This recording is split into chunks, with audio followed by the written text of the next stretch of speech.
Mari saya ceritakan kisah inspiratif tentang Jenderal Sudirman, sosok pahlawan yang mengabdikan hidupnya untuk kemerdekaan Indonesia.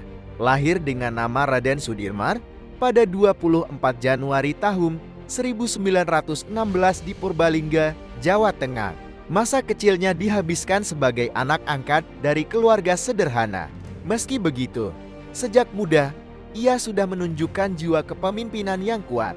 Di masa remaja, Sudirman aktif di organisasi kepanduan Hizbul Wathan dan menjadi guru di sekolah Muhammadiyah.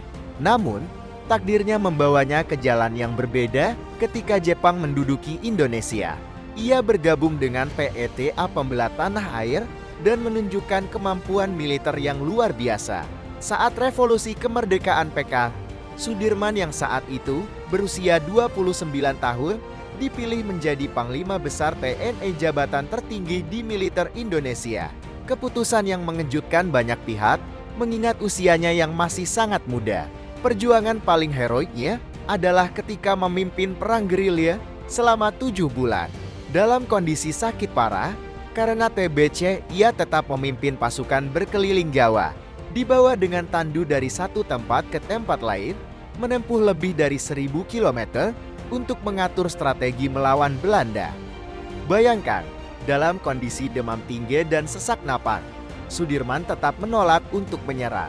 Ia memilih hidup berpindah-pindah di hutan dan pegunungan, tidur di gubuk-gubuk sederhana, demi mempertahankan kemerdekaan Indonesia.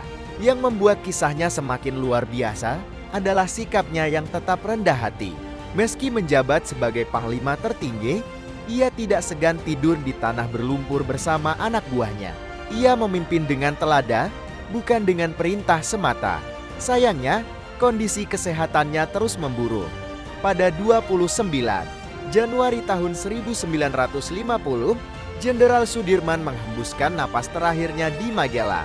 Ia meninggal di usia yang masih sangat muda, 34 tahun.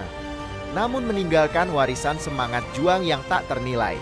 Jenderal Sudirman mengajarkan kita bahwa usia muda bukanlah halangan untuk memimpin, bahwa sakit parah bukan alasan untuk menyerah, dan yang terpenting, bahwa cinta pada tanah air harus dibuktikan dengan pengorbanan, bukan sekadar kata-kata. Kini, namanya diabadikan di berbagai tempat, dari jalan raya, rumah sakit, hingga universitas. Tapi yang lebih penting dari itu semua, semangatnya tetap hidup dalam diri setiap anak bangsa yang mencintai Indonesia.